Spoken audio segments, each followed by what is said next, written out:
Hola, usas la energía en CosTV cuando das me gusta a los videos y comentarios dentro de la plataforma. Obviamente no puedes darle me gusta a su propio contenido y hoy te explicaré todo lo que debes saber sobre esto.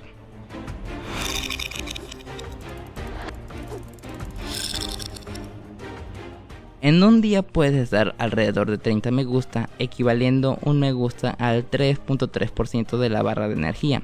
Si la consumes por completo no te preocupes, ya que va recuperándose con el tiempo y dentro de 24 horas ya estará llena.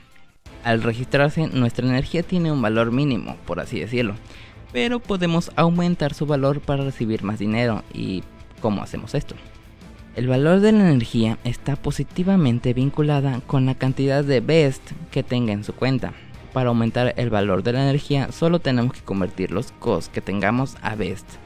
Aparentemente no hay un límite máximo para aumentar el valor de tus me gusta, o al menos nadie lo ha encontrado. Alguien me había comentado que había recibido un me gusta con valor a $1, lo cual es asombroso. Yo quisiera conocer a esa persona y volverme su amigo. Para hacer más valiosos nuestros me gusta, vamos al símbolo más que está a un lado de la barra azul de energía y nos dirigirá a donde podemos hacer el cambio correspondiente. Aquí mismo nos indica que entre más BEST tengamos, mayores serán nuestras ganancias. En otro video ya les expliqué qué son los BEST y cómo puede ganarlos, pero si quiere ganar mucho más y tiene dinero disponible, puede comprar la criptomoneda COS desde Binance y enviarla a su cuenta de CosTV, pero esa explicación ya será para otro video. Si aumentamos el valor de la energía, hará que sean mayores los ingresos que recibirás tú y el dueño del contenido que le dio me gusta. Así se benefician ambas partes. Una duda que le puede surgir es: ¿se puede apresurar el llenado de la energía?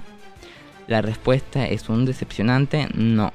La única manera de llenarla es esperando y no hay otra manera. Si te ha gustado el video, dale like, suscríbete si no lo estás y mira los videos que te estoy dejando en pantalla. Sin más por el momento, hasta luego.